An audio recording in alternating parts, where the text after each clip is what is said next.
Hello friends, my dear students, myself Wandhare Sheetal from XII.SCI Rao Bahadur Narayan Rao Borake College Sirampur.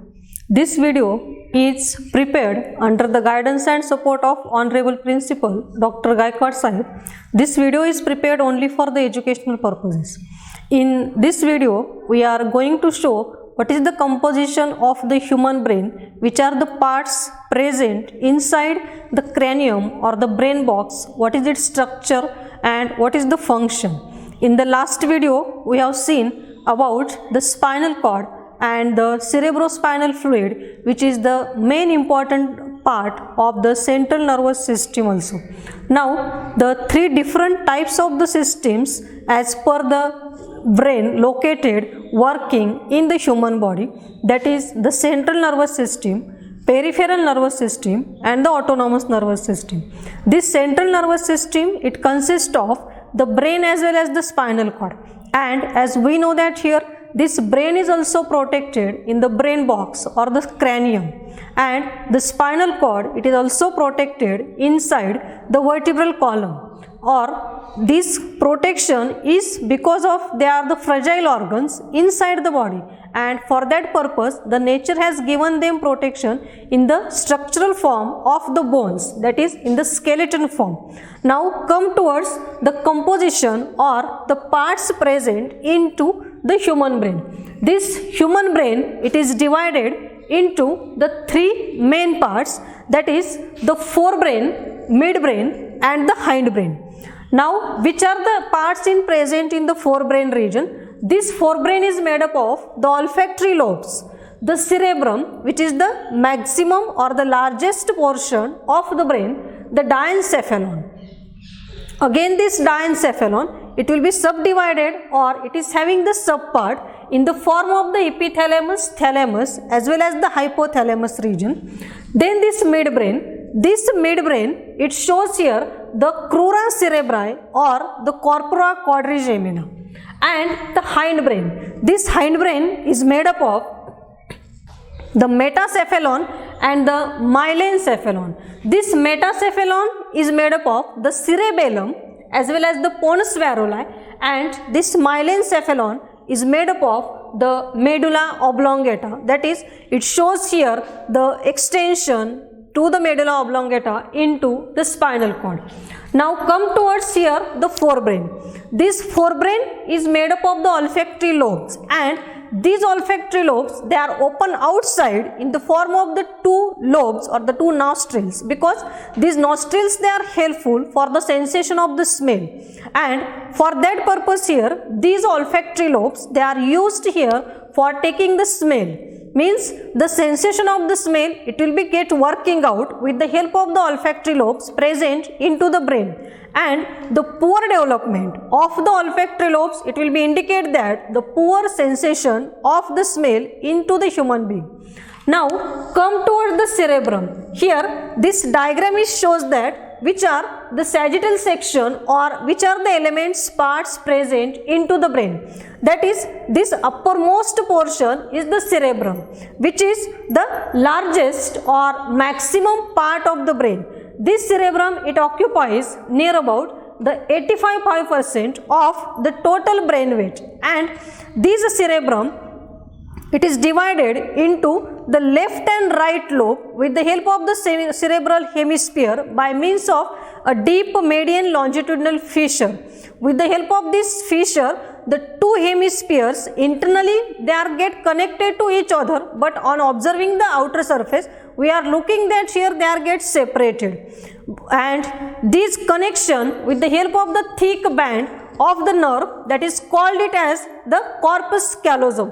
Here in this diagram you are looking internally that structure of the corpus callosum, but when we are observing on the above surface of the brain, you are looking that the sagittal view, and with the help of this sagittal view, the two parts or the two hemisphere like structure, it is get observing. Now the outer surface of the cerebrum is called the cerebral cortex. With the help of the inner part, the cerebellar medulla, the outer surface cortex as well as the inner surface medulla, and this cortex has outer thin region which is made up of the gray matter, and the medulla inner region which is composed of the white matter. This gray matter and white matter, they are nothing but here the neuron on that position where the cyton, dendron, axon they are get located on the position of the structure of the neuron. This gray and white matter that will be indicated. The surface of cerebral hemisphere is showing the folding on the above surface, and these folding, that is the convolutions, they are called as the gyri, and the grooves, that is called it as the sulci. These are increase the surface area for the accommodation of the maximum number of the nerve cell, because the number of the maximum gyri, number of the maximum sulci, that is these indirectly depressions and the elevations which are present on the nerve cells, indicating that the maximum more number of the nerve cells located in that region, and indirectly they are used to count the intelligence of the person. Each cerebral hemisphere is again divided into the 4 main fissures with the help of the 3 different sulci, because when you are studying the lobes present in the brain, at that time the 4 different lobes indicating or present in the cerebrum, that 4 lobes are again separated from each other with the help of the presence of the sulci inside the brain. Okay, suppose on this outline diagram you are seeing that this is cerebrum, okay, and here this cerebrum, it shows in the very small part. Here the separation it is get present inside the cerebrum, and this diagrammatically you are observing that it is again shows here the 4 different lobes are present into that part. Okay, that here the frontal lobe as well as the parietal lobe, occipital lobe and the temporal lobe. These 4 different lobes are present into the cerebrum. Suppose here this frontal lobe is there, then on this side here the parietal lobe is there, here the occipital lobe is there, and here the temporal lobe is there. Okay, these 4 lobes are present into the cerebrum. Each lobe is separated from one another with the help of presence of this lining that we called it as the sulci or the sulcus. That is the central sulcus, lateral sulcus, and here the parieto-occipital sulcus. That each sulcus it separates the each lobe, and they are having the separate function, each lobe performing the separate function inside the brain. This central sulcus, here that central sulcus it separates here the frontal as well as the parietal lobe. This lateral sulcus it separates the frontal temporal lobe. This parieto-occipital sulcus it separates the parietal as well as the occipital lobe. And these sulci, they are not complete. These lobes are not clearly demarcated from each other. A 5th median lobe, that is called it as the insula or the insular cortex, which is also present and deeply located inside the lateral sulcus. Now what is the role of this each lobe? This frontal lobe, it is having the working for the intelligence, for the muscular movement, for the memory, for the personality development, and it is also responsible for the willpower of the person.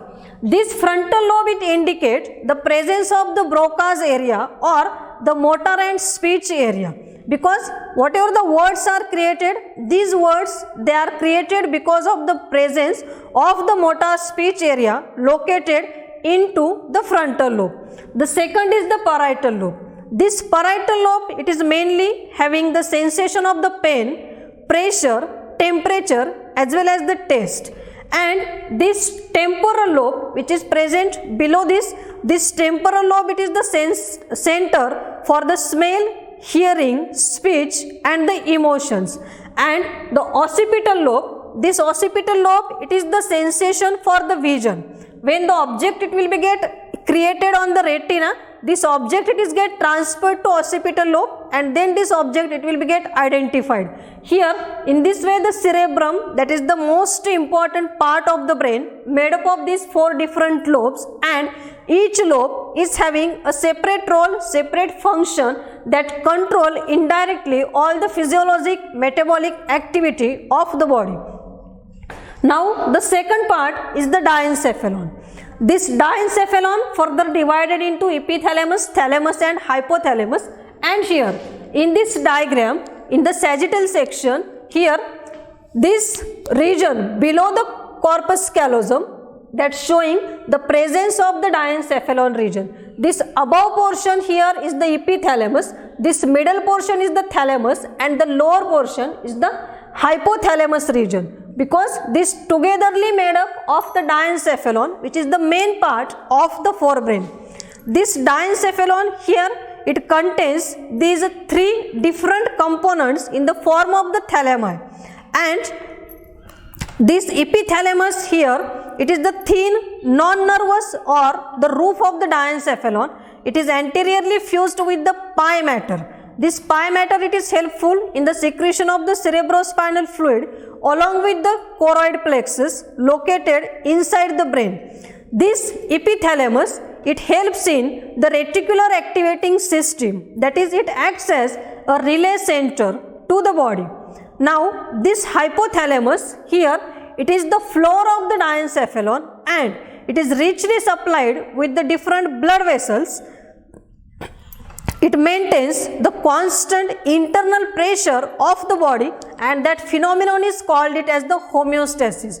This epithalamus here, it shows here the extension to the pituitary gland. Here on this diagram you are seeing the extension of this hypothalamus to the pituitary gland, as well as on this side it shows the extension to the pineal body, because this pituitary gland, it is the master endocrine gland of the body, and this gland secrete the various hormones.